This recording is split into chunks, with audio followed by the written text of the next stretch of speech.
Bismillahirrahmanirrahim.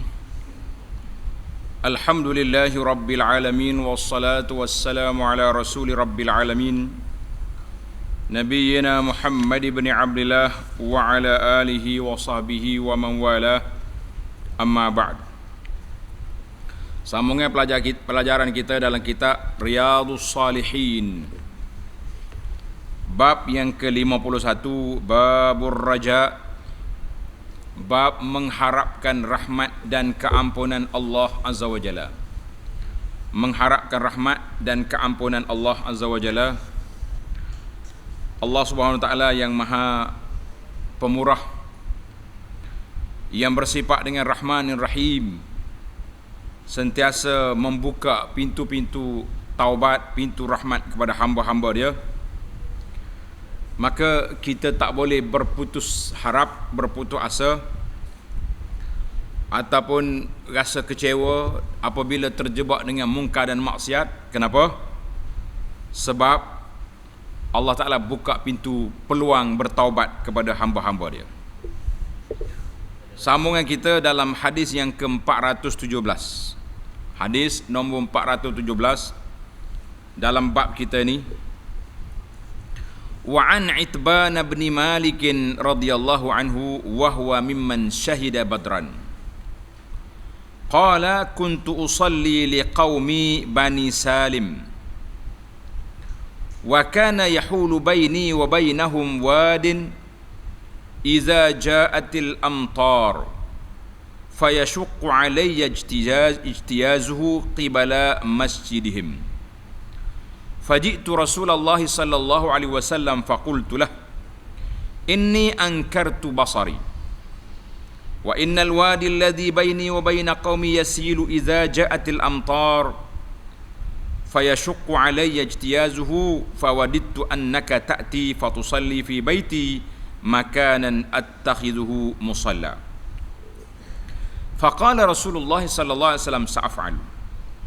فغدا علي رسول الله صلى الله عليه وسلم وأبو بكر بعدما اشتد النهار واستأذن رسول الله صلى الله عليه وسلم فأذنت له فلم يجلس حتى قال أين تحب أن أصلي من بيتك فأشرت له إلى المكان الذي أحب أن يصلي فيه فقام رسول الله صلى الله عليه وسلم فكبر وصففنا وراءه فصلى ركعتين ثم سلم وسلمنا حين سلم فحبسته على خزيرة تصنع له فسمع أهل الدار أن رسول الله صلى الله عليه وسلم في بيتي فثاب رجال منهم حتى كثر الرجال في البيت فقال رجل ما فعل مالك لا أراه فقال رجل ذلك منافق لا يحب الله ورسوله فقال رسول الله صلى الله عليه وسلم لا تقل ذلك ألا تراه قال لا إله إلا الله يبتغي بذلك وجه الله فقال الله ورسوله أعلم أما نحن فوالله ما نرى وده ولا حديثه إلا إلى المنافقين فقال رسول الله صلى الله عليه وسلم فإن الله قد حرم على النار من قال لا إله إلا الله yabtaghi bidzalika wajha Allah, muttafaqun alaih. Daripada Itban bin Malik. Itban bin Malik ni seorang sahabat. Dekat mana rumah dia? Tanda ni, pelajar-pelajar, orang-orang yang selalu pergi ke Madinah, rumah dia tu dekat dengan kawasan Masjid Jumaah. Masjid Jumaah, orang panggil Masjid Jumaah tu, ada rumah Itban dekat tu. Dia ni salah seorang yang mengikuti perang Badar. Maknanya bila sahabat ni beritahu dia ni perang Badar, dia mempunyai kedudukan yang tinggi sebab Allah Taala kata Nabi sallallahu alaihi wasallam, ittala Allahu ala ahli Badrin. Allah Taala tengok pada ahli yang peperangan Badar, faqal i'malu ma syi'tum, membuatlah apa perkara pun, Allah Taala telah ampunkan dosa kamu. Sebab tu dalam hadis disebut mimman syahida Badran, karena ada mangkap di situ, ada kedudukan yang tinggi dengan gelaran Al-Badri itu. Dia berkata, Saya biasanya menjadi imam kepada kaumku. Mana dia jadi imam di kampung dia. Di masjid di surau kampung dia di Bani Salim. Bani Salim tu situlah dekat masjid Jumaat tu dia panggil Diyar Bani Salim. Wadi yang ada dekat masjid tu nama dia Wadi Ranauna. Wadi Ranauna. Antara tempatku, rumahku dengan tempat mereka, dia nak pergi ke surau kampung dia tu sebuah lembah. Ni wadi tu lah. Apabila hujan turun, aku kesulitan untuk ke masjid mereka. Saya nak pergi masjid payah. Maka saya mengharapkan menghadap Rasulullah sallallahu alaihi wasallam dan berkata, sesungguhnya penglihatanku sudah berkurang. Ini akhir lah ni. Awalnya dia mata dia molek boleh pergi perang, sekarang ni mata dia dah tak apa nampak. Dan lembah di antara tempatku dan tempat mereka banjir. Kadang-kadang air lalu kat tu. Apabila turun hujan sehingga aku sukar untuk ke tempat itu. Oleh kerana itu, sudikah kiranya Rasulullah sallallahu alaihi wasallam datang ke rumahku dan rumah itu akan kujadikan musalla. Rumah dia tu dia nak buat tempat solat. Manakala dia tak boleh nak pergi sini, dia buat surau sini. Musalla. Rasulullah sallallahu alaihi wasallam bersabda, af'alu. Sa'af'alu. Ya, baiklah, saya akan pergi. Keesokan harinya ketika cuaca tidak begitu panas, ba'da mashtaddan nahar. Lain dia punya terjemahan. Dalam Arab kata, faghada alayya Rasulullah sallallahu alaihi wasallam ba'da mashtaddan nahar. Mana cerah dah. Langit cerah dah. Waktu duha tu cerah dah langit. Rasulullah sallallahu alaihi wasallam dan Sayyidina Abu Bakar datang ke tempatku. Bila sampai, Rasulullah sallallahu alaihi wasallam minta izin untuk masuk. Tengok, ini adab. Bila kita pergi rumah orang, jangan rempuh masuk. Pergi minta izin, bagi salam dulu. Zaman kita ini, bagaimana cara kita nak minta izin? Iaitulah tengok, kalau rumah besar, banglo, dia ada loceng kat tepi rumah. Kita pergi pecek loceng dia. Tek. Loceng pun tak ada, nak masuk pagar tak boleh, telefon ada. Itu alat, wasilah. Oh, saya ikut sunnah, pergi tepi pagar, Assalamualaikum. Tu rumah ada sebatu lagi dalam pagar. Mana dengar? Kita kena belajar dari sudut cara-cara zaman kita hari ni. Rasulullah sallallahu alaihi wasallam minta izin untuk masuk dan aku memperselakannya. Tetapi baginda sallallahu alaihi wasallam tidak terus duduk, lantas bertanya, bahagian manakah yang kamu inginkan agar aku solat di situ? Teban, mau nak suruh aku solat di mana? Saya menunjukkan bahagian tempatnya. Di sini Rasulullah. Dia tunjuk, dia siap dah tempat. Kemudian Rasulullah sallallahu alaihi wasallam berdiri dan bertakbir. Nabi kita solat. Lalu kami mengikuti baginda sallallahu alaihi wasallam solat 2 rakaat. Kemudian salam. Mana 2 rakaat Nabi solat. Waktu tu waktu duha. Dan kami pun mengucap salam setelah baginda sallallahu alaihi wasallam mengucapkannya. Ini ada, kita nak bagi salam mesti lepas imam bagi salam. Setelah itu saya mempersilakan baginda untuk menikmati hidangan bubur tepung gandum. Bubur tepung gandum tu dia kata khazirah. Khazirah nama bubur tu yang telah saya sediakan. Para tetangga, jiran-jiran dia mendengar bahawa Rasulullah sallallahu alaihi wasallam berada di rumahku, maka ramai yang datang sehingga memenuhi rumahku. Pakak marilah dengar Rasulullah ada, kan? Lalu salah seorang berkata, apa yang sedang dilakukan oleh Malik? Malik mana ni tak sebut, dalam syarah pun tak bagi tahu. Malik.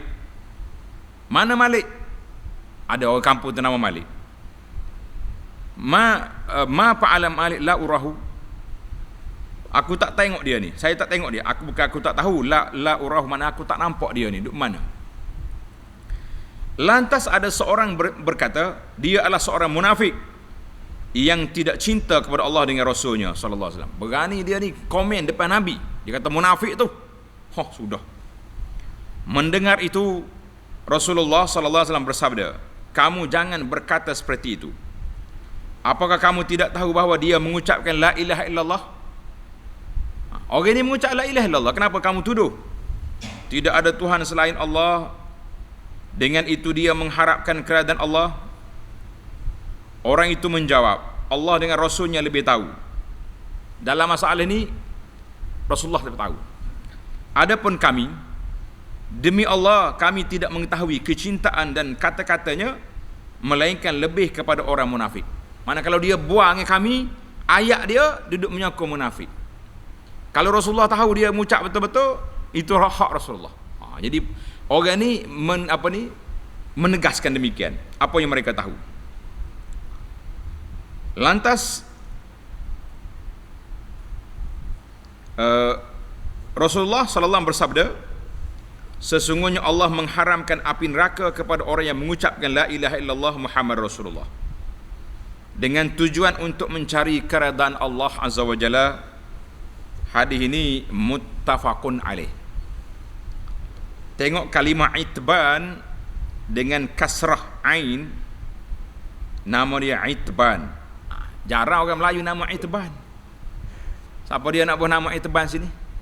Kita beri gelaran Abu Itban. Mana bawah? Abu Itban? Boleh? Siapa nak jadi Abu Itban? Angkat tangan tu. Ni ID. Abu Itban nama dia. Molek tu. Nah. Kita beri gelaran nanti boleh Abu Itban. Dan sesudahnya itulah perkataan al-khazirah, iaitulah tepung yang dimasak dengan lemak. Sedap ni. Tepung dia uling dengan minyak sapi. Sabarijalun dengan sa bertitik 3 artinya datang dan berkumpul. Dalam hadis ni, hadis yang panjang ini, kalau kita nak hurai, banyak isu yang dibangkitkan dalam hadis ni.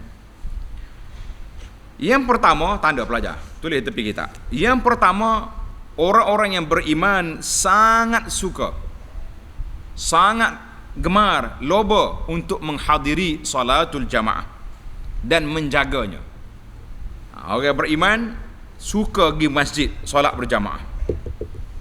Pasal itulah orang yang beriman bila mari PKP menangis dia, tak lagi masjid kan. Orang yang tak biasa pergi masjid suka dia. Sama-sama tak pergi masjid weh. Gitulah dah. Tapi orang yang berminat, orang yang hati dekat masjid, sedih. Yang kedua, kelonggaran meninggalkan solat Jumaat itu bagi orang yang uzur.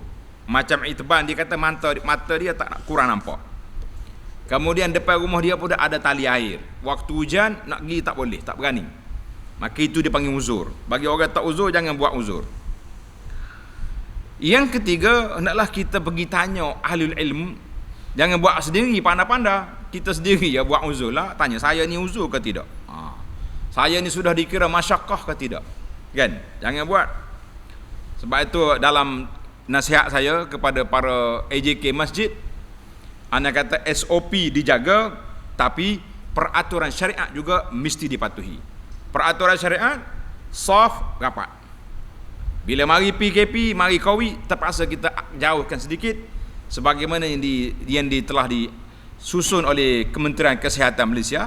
Setakat mana? Dia kata sekadar 1 meter contohnya. Kita jangan lebih pula. Jangan pergi buat 2 meter.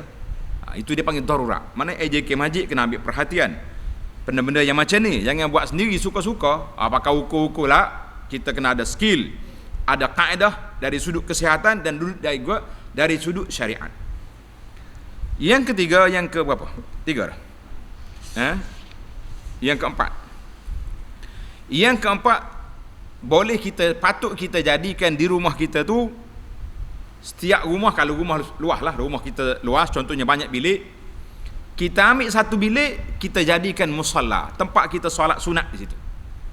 Ataupun kalau kita uzur, kita solat di situ lah, solat berjamaah. Hari hujan lebat nak pergi masjid tak boleh. Tahun ni bila mari PKP, itulah surau kita dalam rumah kita. Jadi Itban ni dia nak ambil berkat, Nabi kita solat situ. Sebab aku nak jadikan musalla dalam rumah dia tu. Yang seterusnya, harus orang buta tak nampak mata boleh jadi imam. Allahu Akbar. Yang ke 4, 5, 6, kalau kita ada masalah, kita boleh beritahu pada orang masalah kita untuk nak menenangkan keadaan. Contohnya, kita ni ada masalah, contoh tak boleh berdiri lama, kita beritahu, saya solat duduk tu kerana lutut saya sakit. Tapi bukan setiap hari duduk update di Facebook cerita kita sakit lah, itu hilang sabar nama dia. Kita beritahu ketika ada keperluan. Saya ni kena duduk ni sebab saya punya sabar kita, lutut kita dah los, diri lama rebah. Baru orang kata, oh dia kena duduk, dia orang pun sedia kursi untuk dia, mungkin orang lain berdiri, dia duduk kan. Ada masalah, ada masyakah dia panggil. Kemudian dalam masalah ini juga Nabi solat sunat, waktu tu waktu duha. Kemudian para sahabat pergi ikut Nabi. Maka timbul perbahasan para ulama di sini, boleh ke tidak solat sunat diadakan secara berjamaah. Maka di sini mereka mengatakan boleh untuk pengajaran, tapi tidak dijadikan suatu adat budaya tetap, tidak. Sebab Nabi bukan setiap masa dia solat sunat sahabat mari ikutlah. Kebetulan di rumah Itban ini ada beberapa orang ikut. Kata Itban, tengok dalam hadis, dia kata apa tadi? Bila Nabi kita sallallahu alaihi wasallam bertakbir, fakabbara wa safafna wara'ahu. Bila Nabi takbir, kami pun buat saf belakang dia. Nabi takbir lah, Nabi tak suruh solat-solat bersama-sama lah. Nabi tak kata solat bersama-sama, tapi Nabi tidak engkar dan tidak larang, menunjukkan bahawa kalau perlu, contohnya kalau perlu, orang ni tak pandai solat, kita nak buat solat, nak ajar dia solat duha, maka kita boleh, kita ajar, mari kita solat duha sama-sama, esok buat masing-masing. Tapi kalau setiap masa nah solat duha perdana dengan berjamaah sentiasa, kita kata itu tidak ada peraturan dalam sunnah seperti itu. Jadi tulis di tepi, boleh solat sunat berjamaah untuk pengajaran, bukan dijadikan acara tetap harian, begitu tidak. Yang tetapnya yang Nabi kita tetapkan, solat raya, solat gerhana, solat tarawih, solat istisqa, itu boleh. Baik, yang seterusnya berapa dah?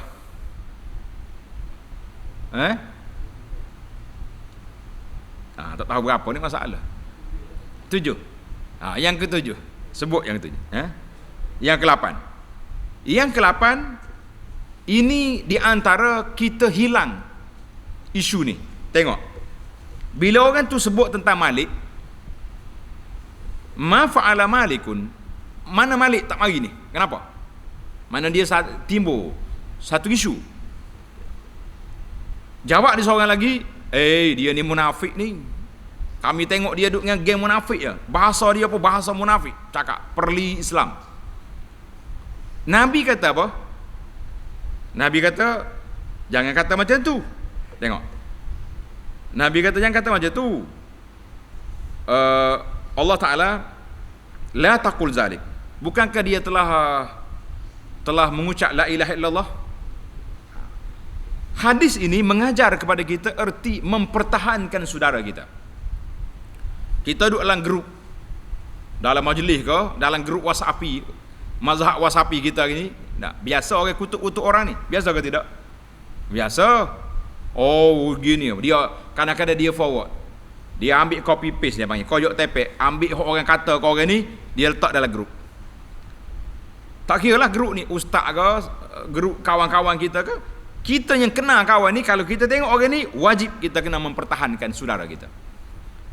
Yang kamu letak dalam grup ni, mau ambil mana? Kamu dah jumpa orang ni, kamu dah tanya dia, dah tabayun, itu dia panggil mempertahankan saudara. Tapi kalau kita diam, bermakna kita semua dalam grup ni syaitan bisu belaka nama dia. Orang kutuk orang, kita diam, itu nama syaitan bisu lah. Tengok, Nabi cuba mempertahankan sahabat. Nabi kata, bukankah dia sudah kata la ilaha illallah? Kenapa mu tuduh? Ini perkara yang patut kita wujub ad-difa' an ahli iman. Kita mesti mempertahankan orang-orang yang beriman. Lebih-lebih lagi orang yang kita kenal, guru kita sendiri.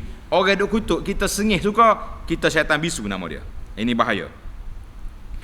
Allahu Akbar. Dan yang seterusnya, jangan bersangka buruk dengan orang-orang yang beriman. Ada perbezaan-perbezaan pandangan, itu sekadar tu jelah, jangan lebih daripada itu. Dan yang terakhir, iaitulah fadilah, kelebihan la ilaha illallah.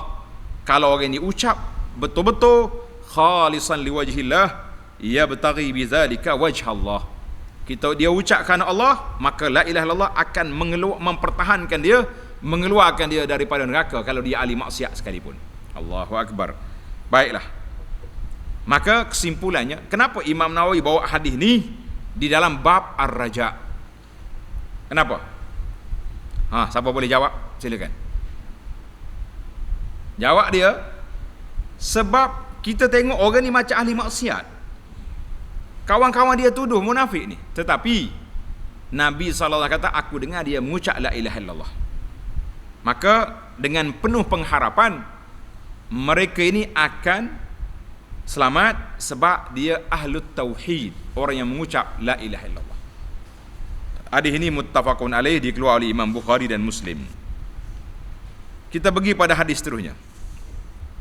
Hadis 418. An Umar bin Al-Khattab radhiyallahu anhu qala qadima Rasulullah sallallahu alaihi wasallam bisabyin fa idza imra'atun minas sabiy tas'a id wajadat sabiyan bainas sabiy akhadhathu fa alzaqathu bi batniha fa arda'athu fa qala Rasulullah sallallahu alaihi wasallam atarawna hadhihi al-mar'ah tarihatan waladaha fi an-nar qulna la wallahi qal lallahu arhamu biibadihi. Jangan baca lillah tu, kan?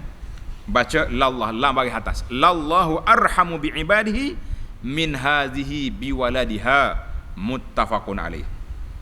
Maksudnya, daripada Sayyidina Umar radhiyallahu anhu, dia berkata bahawa beberapa orang tawanan dihadapkan kepada Rasulullah sallallahu alaihi wasallam. Mana orang tawanan dibawa balik ke depan Nabi. Tiba-tiba ada seorang wanita dalam tawanan itu bengong mencari anaknya. Duduk gimari sebab anak dia hilang.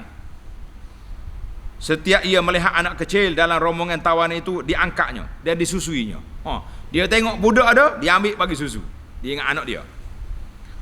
Kemudian Rasulullah SAW bertanya, apakah kamu berpendapat bahawa perempuan ini akan melemparkan anaknya ke dalam api? Mana kalau dia baby dia sayang ke anak dia ni, kalau ada api dia campak tak dalam api? Kami menjawab demi Allah, tidak, tak akan campak dia ni. Anak dia kena duri pun dia tak mahu. Baginda sallallahu alaihi wasallam bersabda, lallah, Allah itu lebih sayang kepada hambanya melebihi sayangnya perempuan ini kepada anaknya, muttafaqun alaih. Tengok, Nabi kita ambil kesempatan. Dia tengok perempuan duk cari anak, Nabi buat bandingan. Mu tengok orang ni campak ke anak dia dalam api? Tak campak Rasulullah. Nabi kata apa? Allah lebih menyayangi, lebih merahmati hamba dia daripada ibu ni dengan anak dia. Masya Allah, tabarakallah. Laisa kamitsli syai'. Kita tak nak banding Allah Ta'ala dengan makhluk, tetapi Nabi kita buat bandingan di sini dari sudut betapa rahmat Allah Ta'ala sangat luas. Maka hadis 418 ini jelas dari sudut kenapa dia berada dalam bab ar-raja, bab mengharapkan keampunan Allah Azza wa Jalla. Mana Tuhan cepat sekali, luas sekali rahmat dia nak beri keampunan kepada hamba-hamba dia. Hadis yang ke-419. Wa an Abi Hurairah radhiyallahu anhu qala qala Rasulullah sallallahu alaihi wasallam lamma khalaqallahu al-khalqa kataba fi kitabin fahuwa indahu fawqal arshi inna rahmati taghlibu ghadabi wa fi riwayatin ghalabat ghadabi wa fi riwayatin sabaqat ghadabi, muttafaqun alaih. Daripada Abu Hurairah radhiyallahu anhu, dia berkata Rasulullah sallallahu alaihi wasallam bersabda, ketika Allah SWT menciptakan makhluknya, dia menulis pada suatu kitab yang berada di sisinya di atas aras, sesungguhnya rahmatku mengalahkan murkaku. Rahmat tu lebih luas daripada murka. Dalam riwayat lain disebutkan, sesungguhnya rahmatku mendahului kemurkaanku. Allahu akbar. Ghalabat ada kata sabaqat. Hadis ini muttafaqun alaih. Semuanya dalam Bukhari Muslim. Hadis ini menunjukkan dalil pada sa'atu rahmatillah bi'ibadihi kafah, luasnya rahmat Allah Ta'ala kepada hamba-hamba dia. Maka kita jangan putus asa, jangan kecewa. bahawa aku ni tidak ada harapan lagi diampun Allah Ta'ala. La, kita mengatakan keampunan Allah Ta'ala sangat luas. Dia beri kepada semua orang. Orang kafir pun kalau mereka bertaubat masuk Islam, diampunkan. Kemudian kita pergi kepada hadis 420. Hadis ini panjang.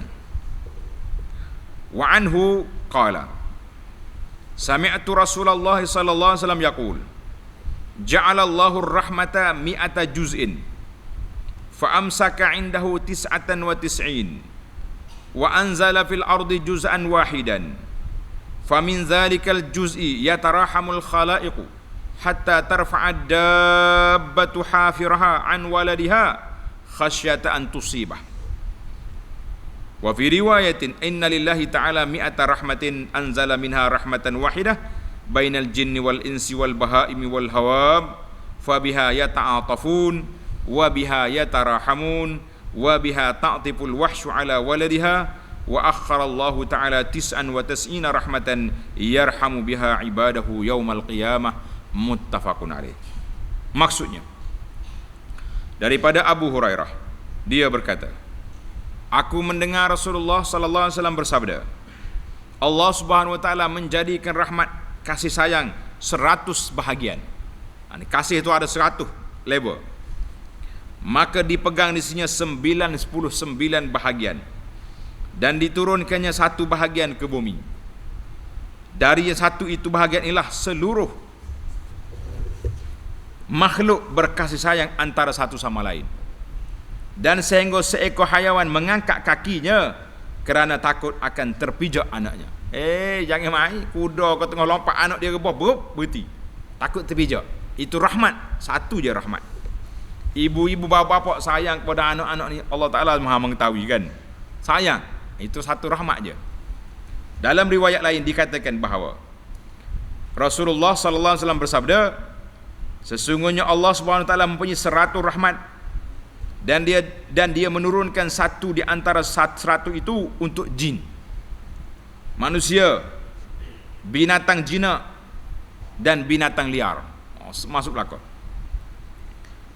Dengan 1 rahmat itulah mereka saling menyayangi, dan dengan 1 rahmat itu pula binatang buas mempunyai rasa kasih sayang terhadap anaknya. Kita tengok singa ke apa benda ke, dia dengan orang lain baiknya dengan anak dia, baik. Itu rahmat. Dia baik dengan orang lain, tempat makan dia, kalau tidak laparlah dia, kan tak apa. Allahul musta'an. Adapun rahmat yang 99 lagi, Allah SWT menyimpannya untuk diberikan kepada hari kiamat. Allahu Akbar. Sebagai rasa sayang terhadap hamba-hambanya. Hadis ini muttafaqun alaih. Imam Muslim meriwayatkan pula daripada Salman Al-Farisi radhiyallahu anhu, dia berkata, Rasulullah sallallahu alaihi wasallam bersabda, maksudnya panjang hadis ini, kita baca maksudlah. Sesungguhnya Allah SWT mempunyai 100 rahmat. Salah satu di antaranya rahmat yang menjadikan makhluk itu saling menyayangi, dan yang 99 diberikan pada hari kiamat. Allah simpan, sebab hari kiamat ni hari yang kita sangat memerlukan rahmat dan kasih sayang Allah Azza wa Jalla, maka Tuhan simpan untuk diberikan pada hambanya pada hari yang kita sangat perlukan kasih sayang. Allahu Akbar. Hadis ini riwayat Imam Muslim.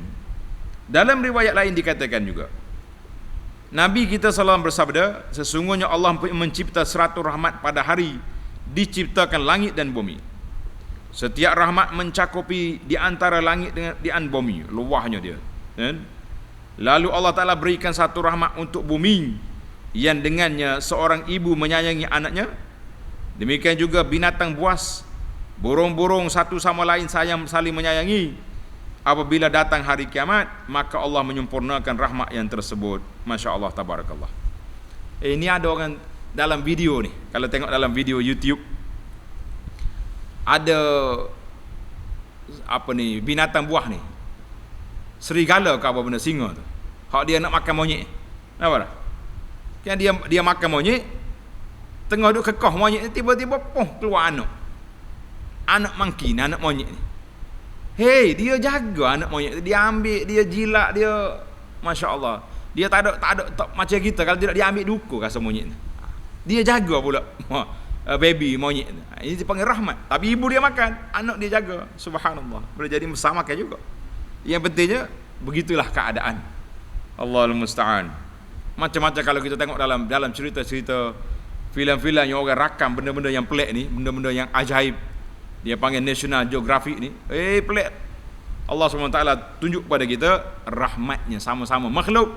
Bagaimana Allah Taala simpan 99 rahmat. Dengan ini kita meletakkan ar-raja, tingginya pengharapan kita bahawa Allah Taala akan ampunkan dosa kita. Allah Taala maafkan kesalahan kita insya-Allah. Kita berpindah kepada hadis 421. Wa anhu. Hadis ini hadis Abu Hurairah ini, anhu. Radhiyallahu anhu.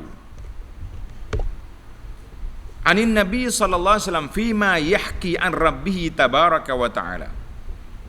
Qala aznaba 'abdun zamban. Faqala Allahumma ighfir li dhanbi. Faqala Allah tabaraka wa ta'ala aznaba 'abdi zamban. Fa'alima anna lahu rabban yaghfiru adh-dhanba wa ya'khudhu bil-dhanbi. Thumma 'ada fa'aznaba. Faqala ay rabbi ighfir li dhanbi. Faqala tabaraka wa ta'ala aznaba 'abdi zamban. Fa'alima anna lahu rabban yaghfiru adh-dhanba wa ya'khudhu bil-dhanbi.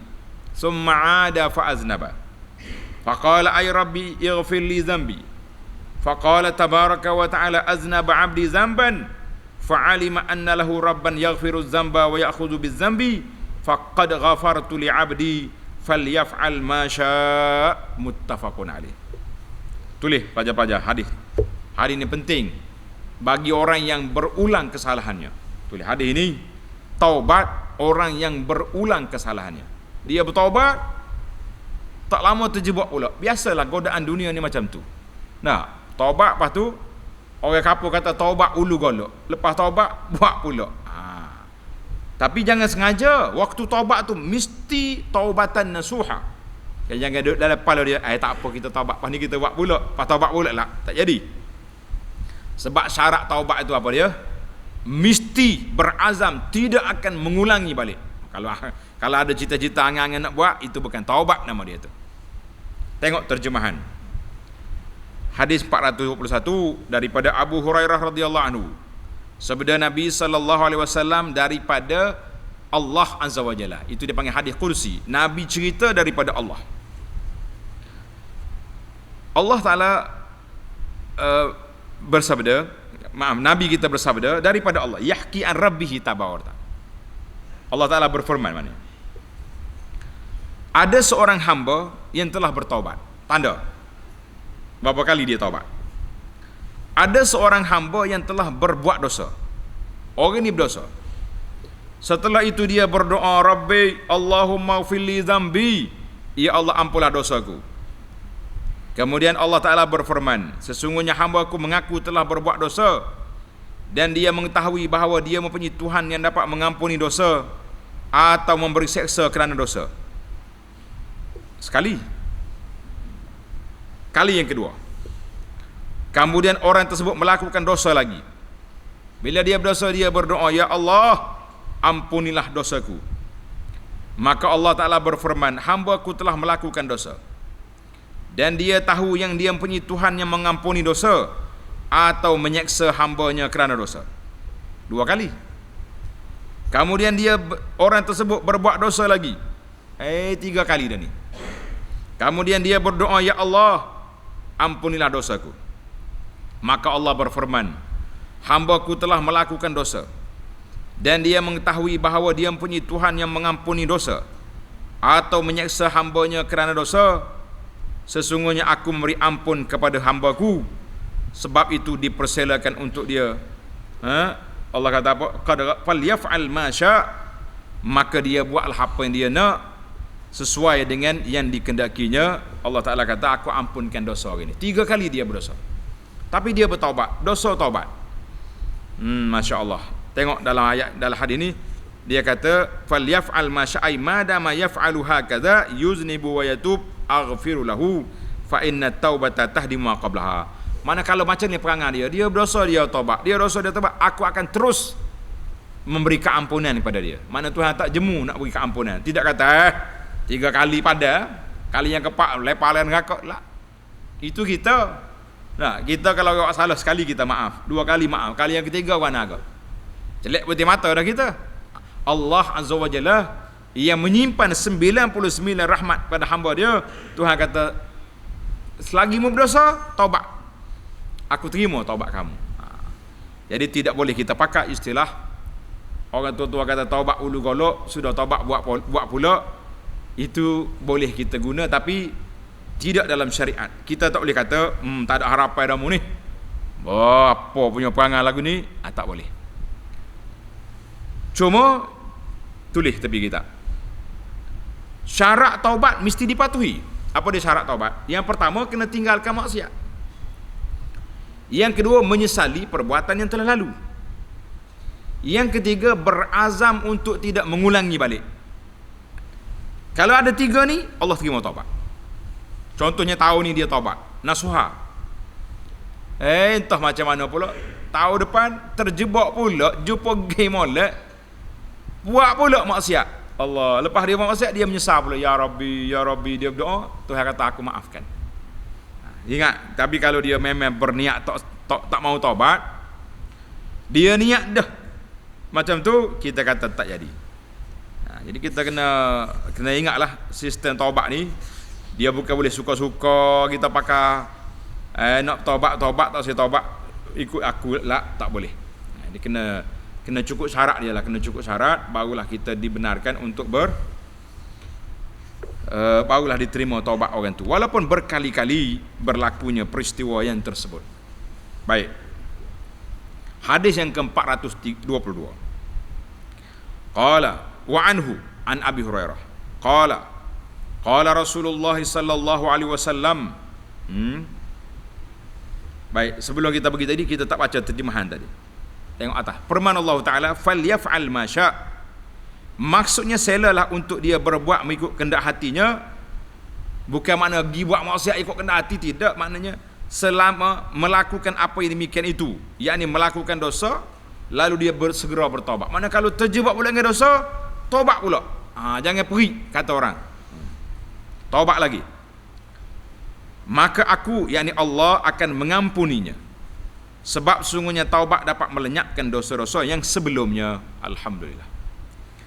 Hadis 422, wa anhu radhiyallahu anhu qala sallallahu alaihi wasallam, wallazi nafsi biyadihi law lam tuznibu la zahaballahu bikum wa jaa biqaumin yuznibun fayastaghfiruna Allah taala fayaghfiru lahum. Rawahu Muslim. Daripada Abu Hurairah, dia berkata, Rasulullah sallallahu alaihi wasallam bersabda, demi zat yang jiwaku berada dalam genggamannya, seandainya kamu tidak berdosa. Maknanya manusia atas dunia ni tak berdosa, baik belaka-laka. Nasyaya Allah pasti akan memusnahkan kamu semua. Mana Tuhan mati buat-buat baik-baik ni dan mendatangkan kaum yang berdosa, kemudian mereka memohon keampunan kepada Allah, maka Allah akan mengampuni dosa-dosa mereka. Hadis rawah Muslim. Mana jelaslah hadis ni di dalam mana? Di dalam bab ar-raja. Mana kalau puak mu tak berdosa, akan mari orang lain berdosa. Tapi kalau kita dosa dah, tak payah orang lain, pakai puak ni. Allahu Akbar. Pada cukup dengan romo kita hak ada ni pun pada dah tu, kan? Allahu Akbar. Hadis yang tanda baik-baik, tanda pelajar. Hadis 422 433 ni, laisa fil hadis tahridun ala fi'lil maksiyah. Bukan hadis ni menggalakkan buat maksiat, tidak. Dah gitu kita pakai buat maksiat lah. Tak boleh. Orang ni orang berdosa sungguh, bukan pergi niat nak buat dosa. Dia terjebak dengan mungkar, kemudian dia menyesali, baru jadi. Tapi kalau kita niat-niat, tak boleh. Kan Nabi sebut al-ijharu bil ma'asi. Orang yang memang niat nak buat maksiat, itu lain cerita. Boleh jadi Tuhan tak taufik dia kepada taubat. Hati-hati. Tulis pelajar-pelajar. Jangan berani-berani buat maksiat. Kita tidak tahu apakah Allah Ta'ala beri taufik pada kita untuk bertaubat atau tidak.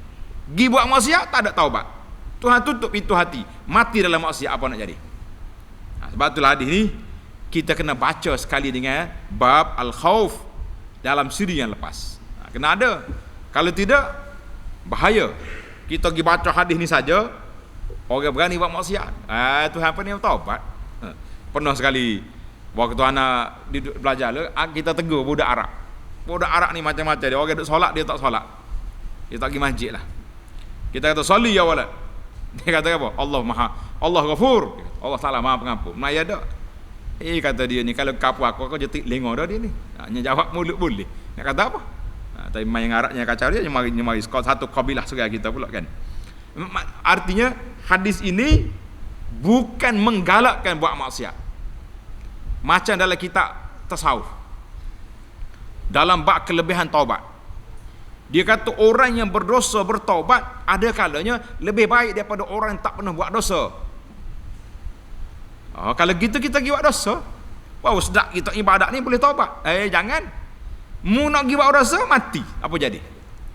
Tak ada buat dosa, tengah jalan tu langgar di lori, mati. Maknanya dia telah keluar daripada rumah ke dia dengan niat maksiat. Hai, khatar kabir aja. Bahaya besar. Jangan sekali-kali berani-berani mencoba untuk buat maksiat. Dia kata tak apa kita maksiat, lepas ni kita taubat. La. Hadis yang 2423, kita kira hadis yang terakhir dalam siri ni insya-Allah. Wa an Abi Ayyub, mana Abu Ayyub ni? Nama dia Khalid bin Zaid. Abu Ayyub Khalid bin Zaid tu nama dia.